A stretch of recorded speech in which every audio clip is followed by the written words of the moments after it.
Remember when Saturday mornings belonged to superheroes, cereal bowls, and a booming voice telling us, "Meanwhile, at the Hall of Justice." Before billion-dollar DC movies and prestige Batman cartoons, there was Super Friends, the Hanna-Barbera cartoon that made the Justice League feel like your neighborhood safety patrol, but with capes. Premiering on ABC in 1973, Super Friends brought Superman, Batman and Robin, Wonder Woman, Aquaman, and eventually the Wonder Twins into living rooms every weekend, solving global disasters with teamwork and moral lessons. The show kept coming back in different forms through the mid-'80s, running across 9 seasons and more than 100 episodes, depending on which version you count. If you grew up in the 70s or 80s, you know the beats. The Hall of Justice, the Legion of Doom, the Trouble Alert, Zan turning into an icicle. Today we're counting down 15 weird facts about Super Friends, but before we jump in, hit like and subscribe to Remember When for more deep dives into the shows you grew up with, and share this video with a friend who still says, "Wonder Twin powers, activate!" like it's a perfectly normal thing to say in public. It is. And stick around for number 1, because you've probably forgotten just how strange the original show actually was. Now, let's get into the countdown. Number 15. The heroes weren't allowed to punch anybody. Superman could lift continents, hear a heartbeat from orbit, and reverse the rotation of the Earth. What couldn't he do? Throw a punch. By the early 1970s, parent groups had spent years hammering Saturday morning TV over cartoon violence. When Super Friends premiered in 1973, ABC's standards and practices had already laid down the law. No punching, no kicking, no fistfights of any kind. You're making a superhero show where the superheroes aren't allowed to do superhero things. Half the villains weren't really villains, just scientists whose weather machines got a little out of hand, or inventors who aimed a giant magnet at the wrong ocean. So instead of throwing down, the Super Friends would talk them out of it. Batman traded the cape and fist routine for a utility belt full of bat-themed solutions. Stuck in a trap? Bat laser. Villain getting away? Batnet. Plot stalling before the commercials? Probably another Batnet. And when Hawkman finally joined the roster a few seasons later, the guy showed up with a mace he was never allowed to swing. Number 14. The Hall of Doom looks suspiciously familiar. By 1978, every kid watching Saturday morning TV had the same reaction. Wait, is that... When Challenge of the Super Friends introduced the Legion of Doom swamp headquarters, the resemblance to a certain Dark Lord's helmet was hard to miss. Giant black domes, angled mechanical face pushed up out of the muck. DC's official line is that the Hall of Doom was modeled on the Black Manta's helmet. But every kid in 1978 saw the same thing, and they weren't thinking about Black Manta. Star Wars had hit theaters the year before and scrambled Hollywood's brain. Every cartoon and cereal box suddenly wanted a piece of that galaxy far, far away energy. The Hall of Doom could fly, tunnel underground, and travel through time. Compared to the polite government building vibe of the Hall of Justice, this thing actually looked dangerous. The Legion of Doom looked less like a criminal organization and more like a Sith Lord started a homeowners association. And the location? Slaughter Swamp, a name DC Comics had been using since 1944. The muddy patch outside Gotham where, in comics lore, a wealthy merchant named Cyrus Gold was murdered back in the 1890s and clawed his way out of the muck 50 years later as Solomon Grundy. When you're designing a hideout for 13 supervillains, subtlety really isn't the point. Number 13. Super Friends was almost called Justice League of America. The biggest change to Super Friends happened before a single frame aired. It almost wasn't called Super Friends at all. The show was adapted from a DC comic called Justice League of America, and that's what Hanna-Barbera planned to call the cartoon. But in 1973, ABC executives got nervous. The Vietnam era had networks tiptoeing around anything that sounded too patriotic, especially for a show they planned to sell overseas. Justice League of America sounded a little too close to U.S. government-sanctioned superhero strike force. So ABC scrubbed it down. Out went Justice League, out went America, in came Super Friends, which sounded less like the world's greatest superhero team and more like the world's safest after-school program. Which is why early episodes feel less like comic books and more like a well-funded community center. Pollution lessons, oversized computers, and a dog who clearly wandered off the Scooby-Doo set. By 1978, the opening of Challenge of the Super Friends dropped the friendly act and went right back to Justice League of America. The show eventually remembered these are supposed to be the people who fight supervillains. Number 12. Wendy, Marvin, and Wonder Dog were basically Scooby-Doo knockoffs. If you ever wondered why two random teenagers and a hound kept hanging out around Superman, the answer was simple. Scooby-Doo was printing money. By the early 70s, Hanna-Barbera had a monster hit with Scooby-Doo, Where Are You? And the studio asked itself the obvious question. What if we did that again, except this time with Batman standing right there? Before Super Friends even existed, Hanna-Barbera had test-driven the idea, dropping Batman and Robin into 2 episodes of the new Scooby-Doo movies in 1972.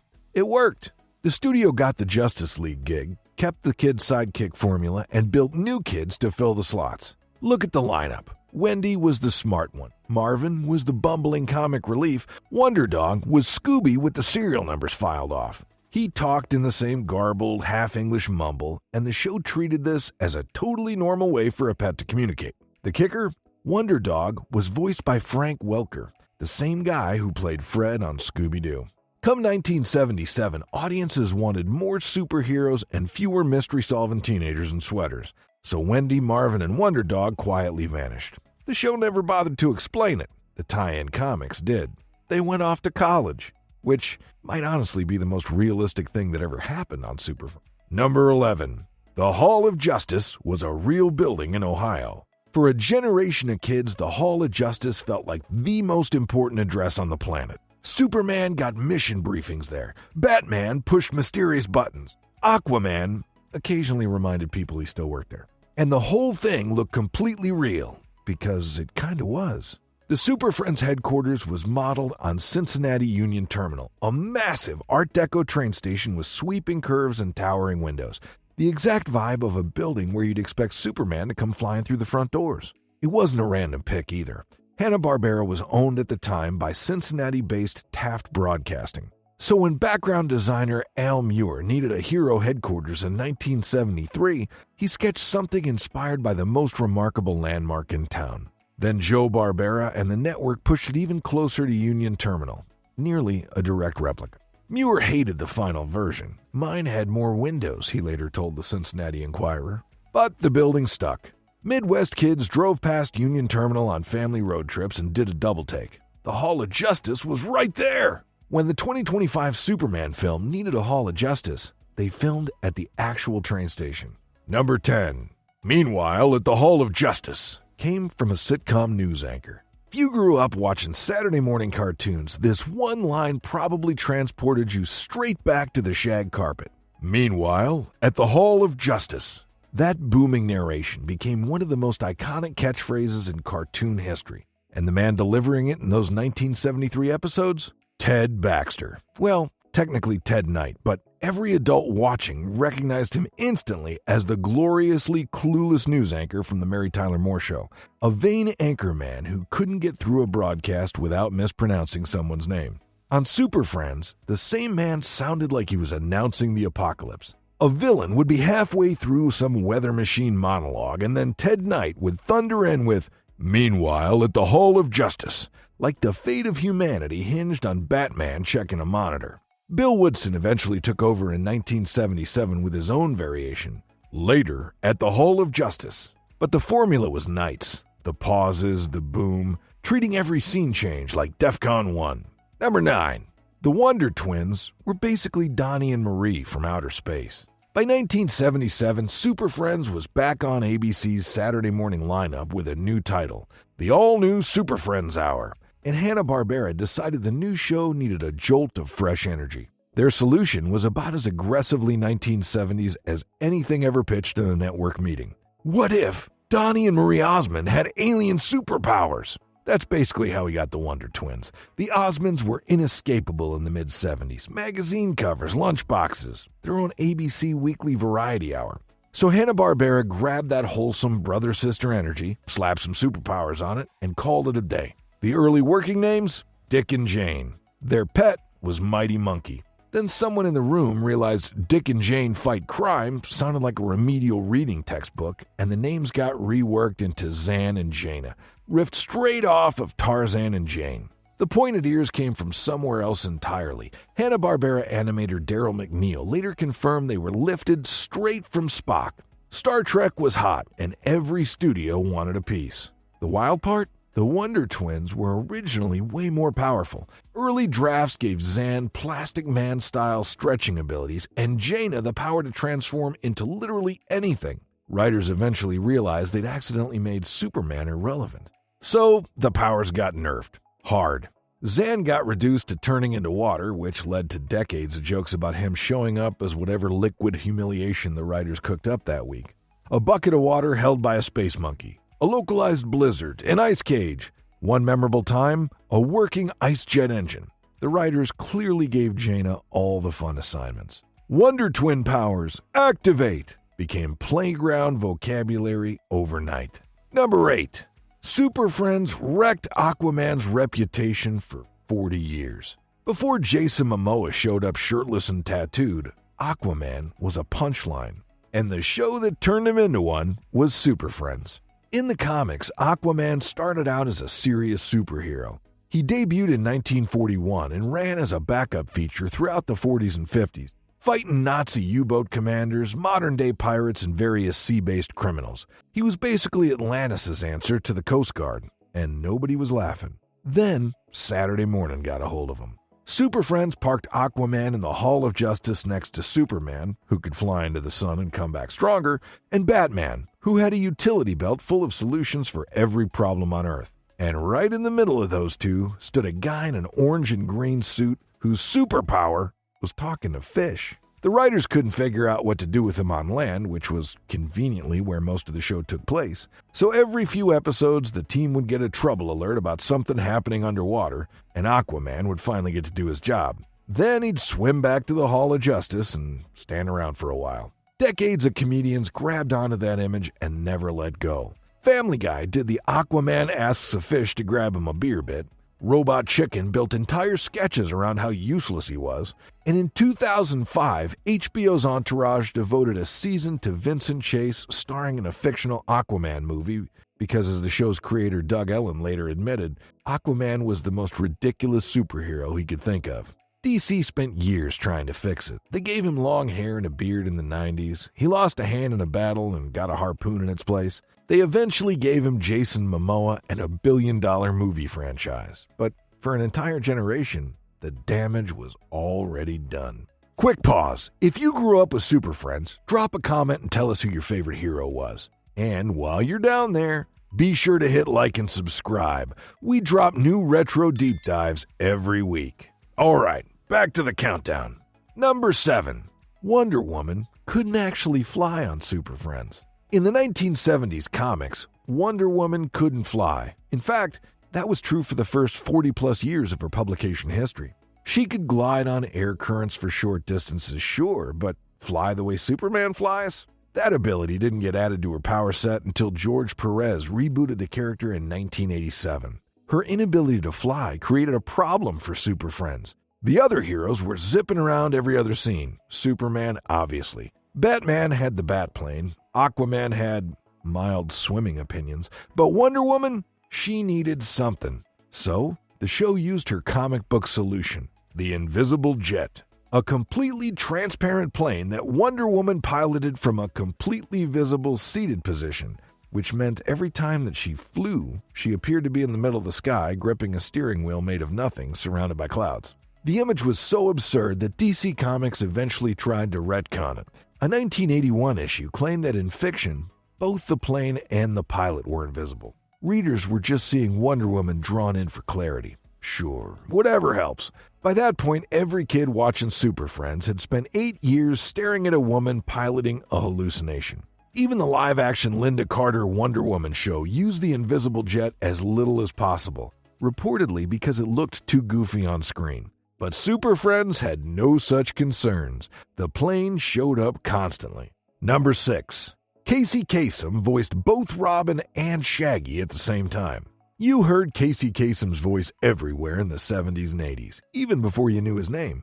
He was on TV, on the radio, and somehow inside a crime-fighting team. For over a decade, Kasem pulled off one of the strangest double lives in animation history. On one side of Saturday morning, he was Shaggy, endlessly hungry, permanently terrified sidekick of Scooby-Doo. There's a character that I play on that show, the sidekick of Scooby-Doo for the past 17 or 18 years, and his name is Shaggy. On the other side, he was Robin, the boy wonder, standing next to Batman, ready to leap into danger. Same voice, two completely different personalities. And while all this was happening, he was also hosting America's Top 40. A Gen X kid could hear Kasem's voice on the radio, flip on the TV 10 minutes later, and find the same voice yelling, "Right, Batman!"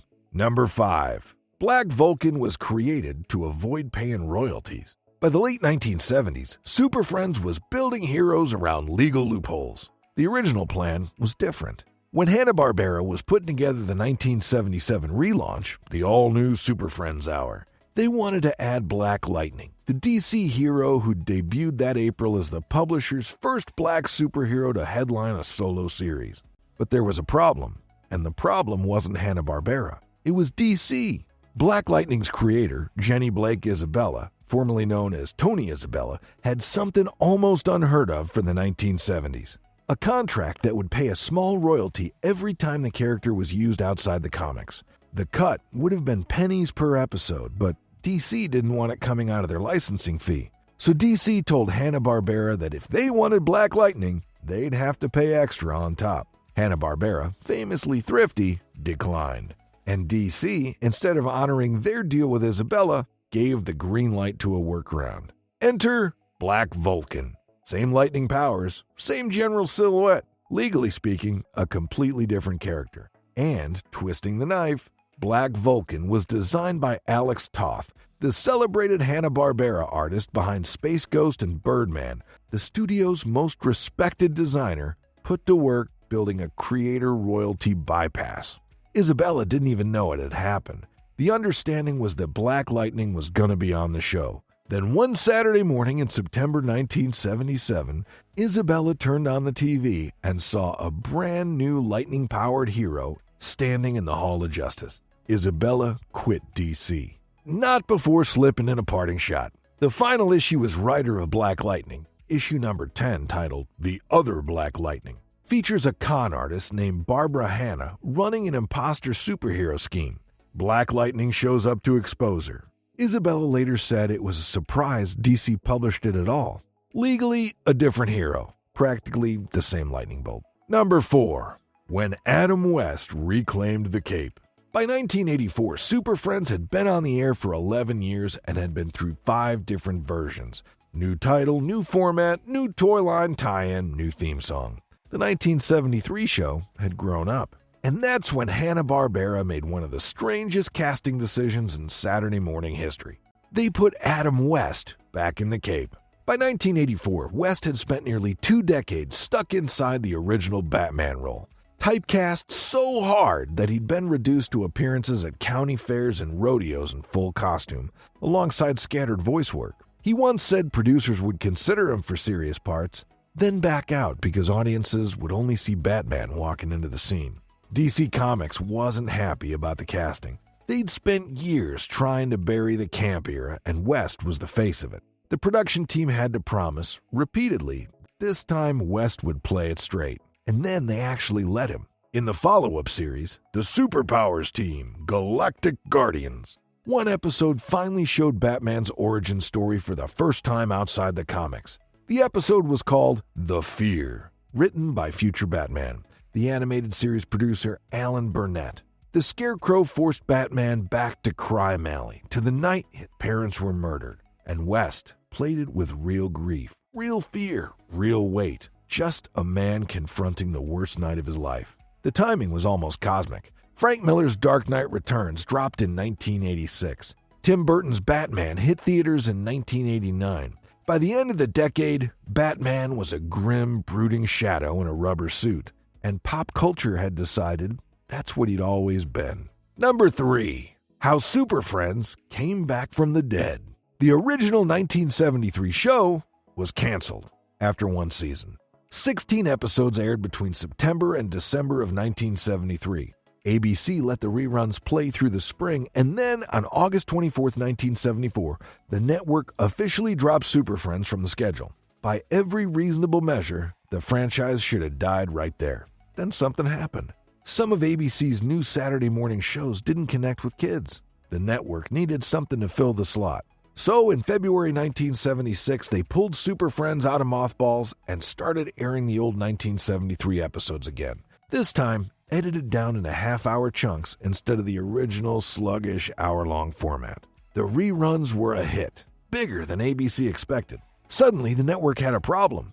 The same show they'd canceled was now beating their new programming. And around the same time, primetime TV was going superhero crazy. Linda Carter's Wonder Woman was a smash. The $6 Million Man was huge. Kids who watched those shows in primetime wanted superhero content on Saturday morning. So ABC went back to Hanna-Barbera and ordered a new version of Super Friends. The result was the all-new Super Friends Hour in 1977, with a more action-driven format that finally let heroes face actual villains. Without those reruns in 1976, none of the revivals would happen. The entire 12-year Super Friends saga exists because the show was so boring the first time around that ABC tried it again to see if anyone would notice. Number 2. The Super Friends voices were Filmation hand-me-downs. Before Hanna-Barbera ever touched the DC catalog, a smaller animation studio called Filmation held the rights. From 1966 through 1969, Filmation produced a run of DC superhero cartoons on CBS. The New Adventures of Superman, the Superman Aquaman Hour of Adventure, the Batman Superman Hour. Saturday morning hits at the time, but they faded fast. By the early 1970s, most kids had forgotten they ever existed. When Hanna-Barbera got the DC license in 1973 and started building Super Friends, they didn't recast. They grabbed the Filmation voices and reused them. Olan Soul had been the animated Batman on Filmation since 1968, a soft-spoken character actor with a thin, slightly nasally delivery that didn't sound anything like a brooding vigilante. Hanna-Barbera kept him. He stayed Batman through 1983, more than 15 years total across 2 studios. Casey Kasem and Ted Knight came back too. Kasem as Robin, Knight as the narrator. Even Vic Perrin, who voiced Hawkman on Filmation's Aquaman cartoon, was recycled to play Sinestro on Super Friends. The only major recasting was Aquaman. Filmation had used Marvin Miller in the role. Hanna-Barbera replaced him with Norman Alden. Nobody seems to know exactly why. Number 1.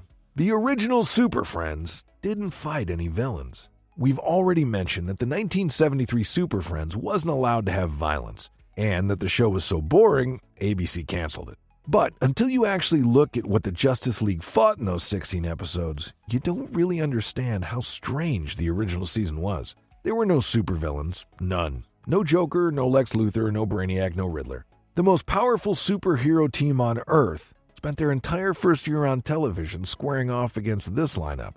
A heat wave caused by a homesick alien who wore winter clothes indoors. A scientist trying to mine gold meteorites with a giant metal letter U. A family of inflatable aliens from the planet Balloonia. Eco-terrorists. A man trying to shrink every adult on Earth to 2 inches tall to solve overpopulation.